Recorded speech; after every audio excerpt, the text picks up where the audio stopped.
Gen friends, I'm Major Gaurav Arya and you're watching the Chanakya Dialogues English. He's saying I'm successful because I'm Punjabi. You're successful because you have talent. It doesn't matter which community you belong to. If you have talent, people will respect you. And you have talent. No person, no region, no language, no religion, no caste, no creed, no color, no eating habit is superior to the other. You're all equal here. Gen friends, I'm Major Gaurav Arya and you're watching the Chanakya Dialogues English. Like this video, subscribe to our channel and don't forget to press the bell icon. You know, Wushu is a sport in which India is taking part and the Indian teams have gone to China because the Asian Games are happening in China. And the Wushu team has been held back primarily because it comprises of 3 women who are from Arunachal Pradesh. Now, this is the step that China has taken.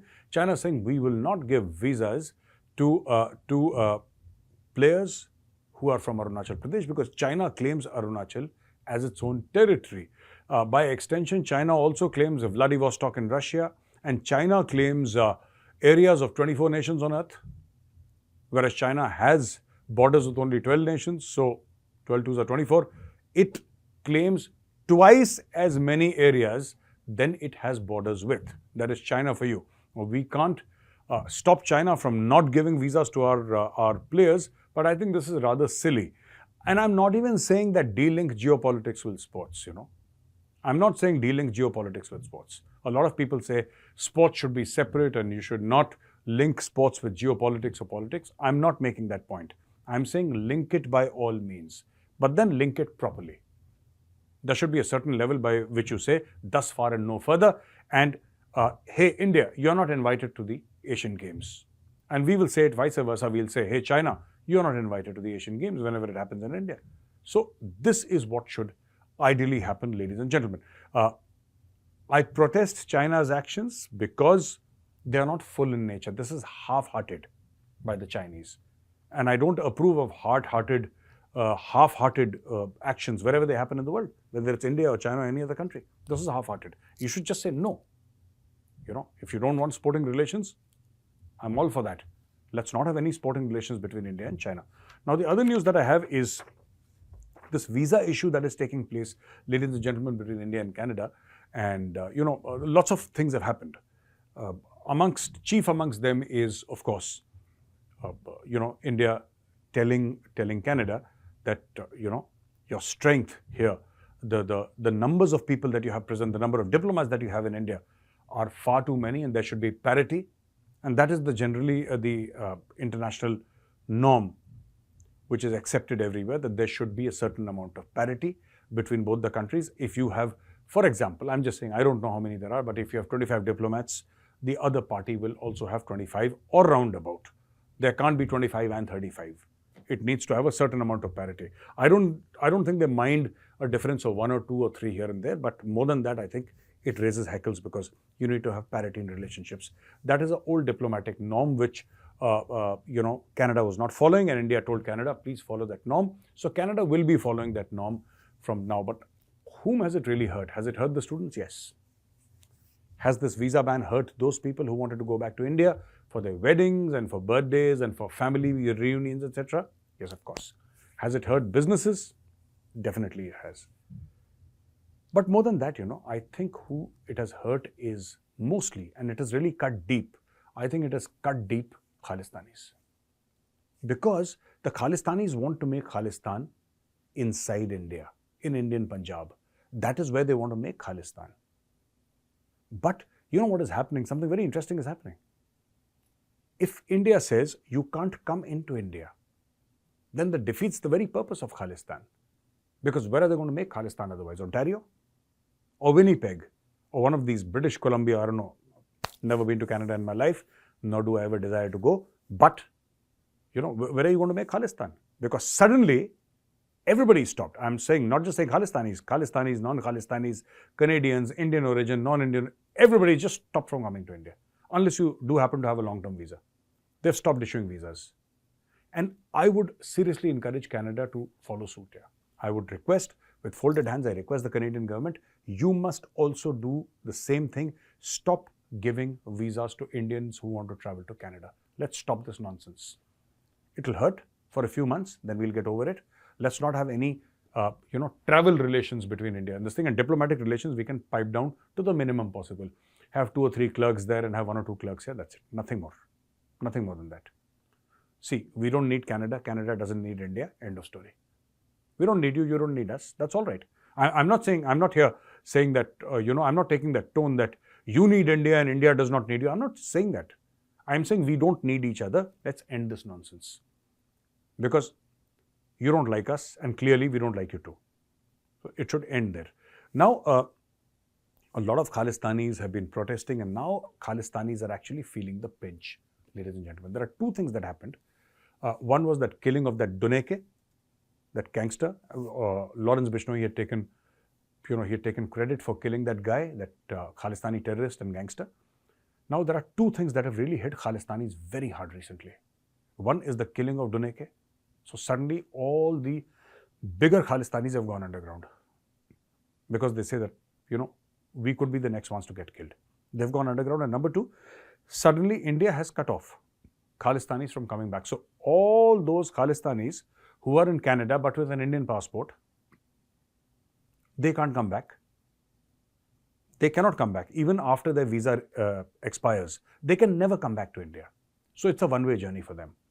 And a lot of people, even Kashmiri separatists at one point in time, a lot of them settled in Turkey, would come once a year to India. They would go to Kashmir. Nobody stopped them. They would abuse India. They would write long articles and the Indian media would be here, all in the name of being liberal, being secular and all that. And they would literally, do whatever they wish to do. And then one fine day, they would go back to Turkey and live their lives in Turkey. That has stopped. And similarly with the Khalistanis, now Khalistanis can no longer come to India. You don't like India, you want to abuse all Indians, please do so from the comfort of your homes in Canada. You are never coming back to India. Leave alone Punjab. Punjab is a far, far away, far-fetched dream. You're never coming back to India. I think this is one of the best decisions that the government of India has taken, and forthwith, the government of India should request the government of Canada to follow suit and also tell their people here in New Delhi, the Canadian High Commission, that do not give visas to any Indian who wants to travel to Canada. Just put a full stop. Whatever reason, technical, operational, whatever nonsense you want to say, just stop it. That is going to hurt the Khalistanis so badly, I'm telling you. Sure, it'll hurt us a little bit, we'll get over it. But for the Khalistanis, that is the death knell of their so-called Khalistan project. The next news that I have for you, ladies and gentlemen, is Shubh, or the Canadian singer, Punjabi singer, in a long, rambling, Insta page, he has written that, I'm Punjabi and I'm happy to be Punjabi and I'm successful because I'm Punjabi. He wrote Punjabi so many times, I thought something wrong with this guy. He's saying I'm successful because I'm Punjabi. You're successful because you have talent. It doesn't matter which community you belong to. If you have talent, people will respect you and you have talent. So you should say I'm successful because I'm hardworking and I'm talented. Right? But anyway, I think he's trying to reach a certain vote bank. He's trying to think like a low-level politician, this young lad Shubh. And somebody has misguided him. So I would also like to tell Shubh that, all that you've written in your Facebook post that, Punjabis have sacrificed for this country and our gurus have sacrificed, the Sikh gurus have sacrificed, given their blood for this soil and this nation. Of course they have. And we respect the Sikh gurus. Right from Guru Nanak Dev Ji Maharaj to Guru Gobind Singh Ji Maharaj, we respect all the 10 Sikh gurus. We respect the Guru Granth Sahib.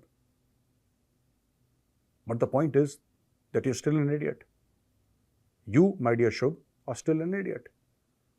You chose to deliberately put a wrong, because you thought it was cool to do it. No, it's not cool, my dear son. It's not cool. You've lost money, you've lost reputation, you've lost name, and now you're never coming back to India, at least not in the near future. You're going to have a lot of problems trying to get a concert in India. And India is the biggest market for Punjabi music. Not one of the, it is the biggest market for Punjabi music. I'm talking about concerts and all. You might have a few people in the United States of America, Europe who understand Punjabi. There is sprinkling of them. Some other Indians who don't understand Punjabi but just wanted to be an Indian affair, they would also come and attend. But the real money is in India. The real big money in concerts is in India. And what happens? I hope it does not happen. I hope you learn your lesson. But what happens if the Indian government tomorrow says that, cancel this guy Shobhya. We don't want to hear his music in India. Block him out. No YouTube, no nothing. Nothing. You're out. You don't exist in India. The government of India is very capable of doing that. And they will do it if you don't watch your words. Like, you can take your freedom of expression to Justin Trudeau. We don't care about your so-called freedom of expression that insults India. And then in your Insta page, you go on and on playing this massive victim card. I don't know who told you, my friend, that you can play the victim card and it will serve you or serve your purposes. You go on to say that, Punjabis have sacrificed so much for this country and Punjabis have shed blood for this country and all that. Everybody has shed blood, yaar. It's not just Punjabis who have shed blood. Though Punjabis are our brothers and I love them and I respect them, there is no doubt. Punjabis are our brothers and we are very proud of them. But I'm equally proud of Tamils. I'm equally proud of Tamils. They have also shed blood for this country. I'm equally proud of Telugus. I'm equally proud of, our brothers from Karnataka, from Kerala, from Telangana, from Andhra Pradesh, from Manipur, from Mizoram, from Rajasthan, from Uttar Pradesh, from Uttarakhand, from Haryana, from everywhere here. All states in India, Gujarat, Maharashtra. Have they not shed blood? Have they not sacrificed? Is it only Punjab? That's not true. Well, Punjab has sacrificed a lot for this country. But this is a massive country. You might think, being a Punjabi singer, that the world comes and lives in Punjab. That's not true. Punjab is a very respected place, a lovely place. I've been to Punjab. I've been posted in Punjab. I love Punjab. But Punjab is not the whole of India. And everybody is sacrificed. Our friends from south, north, east, west, everybody is sacrificed. Everybody is equal. No person, no region, no language, no religion, no caste, no creed, no color, no eating habit is superior to the other. They're all equal here. And last point that you made, Shubh, is a very interesting point. But these kinds of points are made at the panchayati level when you fight a panchayat election at the village level. I was expecting a little more from you because you are a well-traveled celebrity and I expected a little more grey matter from you. But the kind of company that you keep, I'm not surprised. Whatever I expected otherwise, but I'm not surprised with the kind of company you keep. You said that Punjabis should not be forced, they're being asked to prove their patriotism, and that should not be the case. Nobody has asked Punjabis to prove their patriotism. Nobody. And where did this word Punjabi come from? Till now, they were saying Khalistan, they were saying Sikh. Now you have enlarged the scope further and said Punjabis. Nobody has asked Punjabis to prove their loyalty because the loyalty of Punjabis is beyond doubt. Nobody has asked the Sikhs to prove their loyalty because the loyalty of Sikhs is beyond doubt. And nobody has asked the Khalistanis to prove their loyalty because they are disloyal scum. So it doesn't matter anyway. So where did you learn this from, Shubh? You're a young guy. You're a kid. Who taught you all this? Who taught you to say that, Punjabi is this and Indians that? And who taught you all this? This is stupidity. Don't get into it. The last thing, a celebrity would do or could do, the worst thing actually, not the last thing, but I beg your pardon, the worst thing that a celebrity could do is try to start behaving like an intellectual. Shubh, you're a singer. I've not heard your songs, but people say you're a good singer. Stick to singing. Don't try to use your brain. Use your throat. You're using the wrong organ, which is why you're getting ambushed all the time. You say, pray for Punjab. Because you were told, or you were informed, or you believe that there was an internet shutdown. There was an internet shutdown in Punjab, or there was an electricity shutdown in Punjab. No, there wasn't. There wasn't. And Punjab is as normal as Chennai. Chandigarh is as normal as Chennai, right? And, any place in Punjab, Ludhiana, Amritsar, they're as normal as any other place.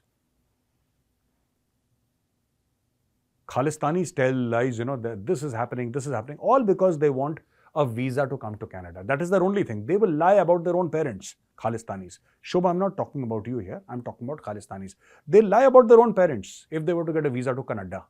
Because for them, nothing matters more than driving possibly a taxi in Canada. That is the ultimate aim of every Khalistani. When I grow up, I will drive a taxi in Canada. That's it. So I don't think, and you say, pray for Punjab. Yes, pray for Punjab. Pray for the drug addicts in Punjab. There's a massive drug addiction problem in Punjab.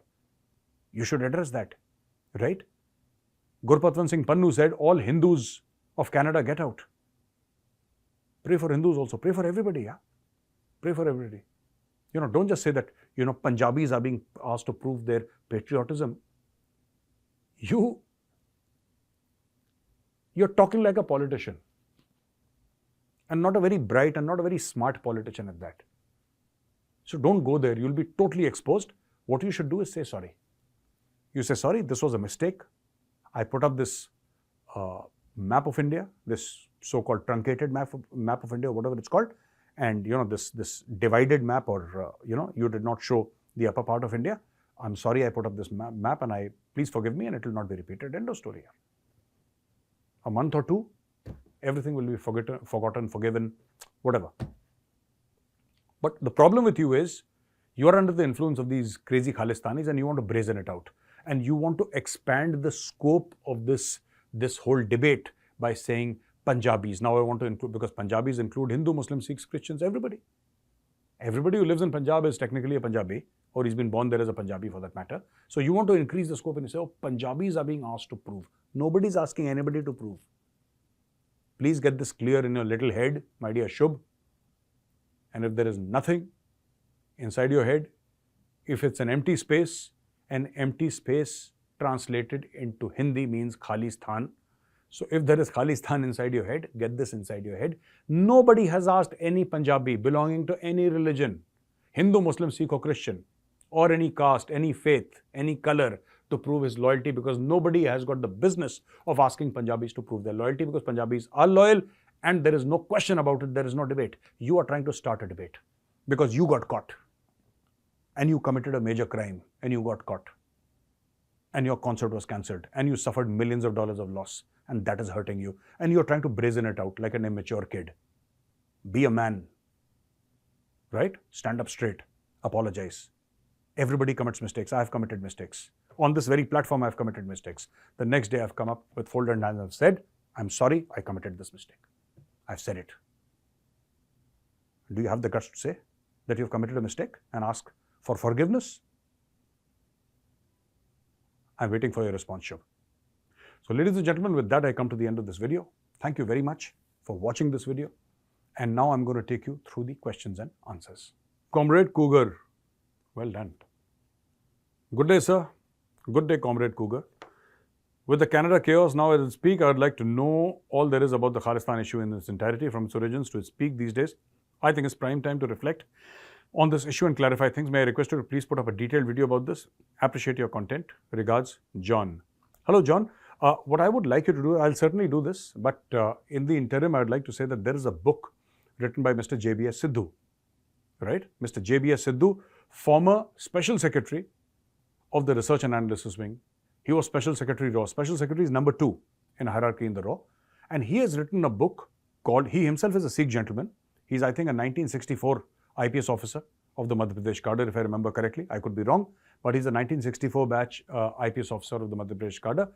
He saw this whole Khalistan thing unrolling in front of him. He has written a book called The Khalistan Conspiracy. Here you can see this book on the screen. If you read this book, you'll get a clear idea about how this whole Khalistan mess started, right? Pakistan came later. It was our politicians here in New Delhi who started this whole mess. There was no Khalistan. Khalistan as a concept was created out of thin air. It was created out of thin air because somebody wanted to win an election in 1985. I'll not spoil the suspense. Please go buy this book wherever you get it. You can buy it from Amazon. You can buy it from the bookshelves. Read about this book. Is an eye-opener, and it is written by the number 2 of RAW. So the credentials of the man are impeccable. You must read this book. Number 2 is Undertaker. Wow, 5512 Undertaker. Pranam sir, Harsh here. Hello Harsh ji. Hello. You said Undertaker. I got scared. Yeah. Finally Harsh. Now, Harsh is a nice name. We've got one Harsh in our team also, by the way. We know that Nijar was a known designated terrorist. Then why is everyone, especially the Indian side, referring to him as a citizen and not a terrorist? Because even a terrorist is a citizen, of some country or the other. Like Pakistan, all the terrorists of the world are honorary citizens of Pakistan. And vice versa. So, that's just a joke. I'm going to get a couple of calls from Pakistan threatening me today. Major, tumhe dekh lenge types. But on a serious note, I think, you know what, Justin Trudeau referred to him as a Canadian citizen. And I'm not sure if he was a Canadian citizen because he came with fake documents. He came to Canada with fake documents. It was rejected multiple times. He married a Canadian woman to get a citizenship, and that too was refused. And I don't know what happened later. I'm not sure about his citizenship status. Many people say that he was not a Canadian citizen. There are a few who say he is a Canadian citizen. We'll take Justin Trudeau at his word, which is a dangerous thing to do, but I mean, that's all we have right now. So that's what he is. He was a Canadian citizen for all practical purposes. Sanket Bunage. Why is it that if KGB, CIA, Mossad does it, then it's good? If RAW does, then it's bad. I feel it's good to be bad sometimes. After all, world respects beep democracies. Ye beep maine khud hi laga diya. It's my own beep, huh? Who have spine and guts to eliminate their enemies. If India has done it, it should own it with pride and serve a warning to other countries. No, actually, India has not done it. And it's not a matter of great pride to keep bumping off people, you know. And we can meet offline and I can tell you whether it's a matter of pride or not, but I don't want to say it here on camera. See, it's not a good idea. I mean, you don't kill people in other countries. Yeah. It's not a good idea. See, and we don't do it on all. The RAW does not do all these things. The name is Research and Analysis Wing. What do you think they do? They do research, they do analysis. They don't do all this sort of stuff. This is a country of Gandhi and country of Gautam Buddha. I hope I sound convincing to you. Hai na? Okay. Manoj Patra. Patra Sahab, namaskar. Dear Major Sahab, I'm thinking one corner view of this India and Canada issue. Why it started after G20? Why not Canada PM check the backdoor diplomacy? Is there China and Pakistan behind this? As India is now very close to Western world and try to counter China, lots of Pakistani generals are moved there after their retirement. Is proven by the murder of Karima Baloch. Do you agree to my points? Yes, it started. Why it started after G20 is that I think Trudeau got humiliated and nobody was listening to him and nobody gave him the time of the day. And I think Modi ji was slightly late in offering him a chair. I think this entire class taking of Trudeau was going on while he was standing. That's what I assume, you know, because he was sounding really, really upset. Justin Trudeau really, he said, I'll not have dinner with everybody else and I'm going to have dinner in my room. And he didn't take the presidential suite. He took a small little room and there was a lot of chaos. But I don't think China and Pakistan are behind this. No, they are not behind this, certainly. Justin Trudeau is so stupid that he does not require outside help. He's good enough on his own, you know. He can destroy Canada on his own. Justin Trudeau does not require any outside help. And as far as Pakistani generals are settling down in Canada, and you spoke about Karima Baloch, I don't think Pakistani generals have anything to do with this. Pakistani generals will settle anywhere out of Pakistan. I mean, thank God we don't allow them to come to India, they would have settled in India only. You would have around 1,000 Pakistani generals in Noida if tomorrow we gave them permission. Pakistani generals, they're only in love with Pakistan as long as they're getting money from Pakistan. The day they retire, they rush. Look at all their chiefs here. Look at 4 or 5 former chiefs. All of them are outside. Pakistan is the only country in the world where their own army hates them. The people hate the army and the army hates the people. It's a mutually beneficial relationship. So ladies and gentlemen, thank you for watching this video. And if you like this video, press the like button, subscribe to our channel and don't forget to press the bell icon. Jai Hind, Vande Mataram, Bharat Mata Ki Jai.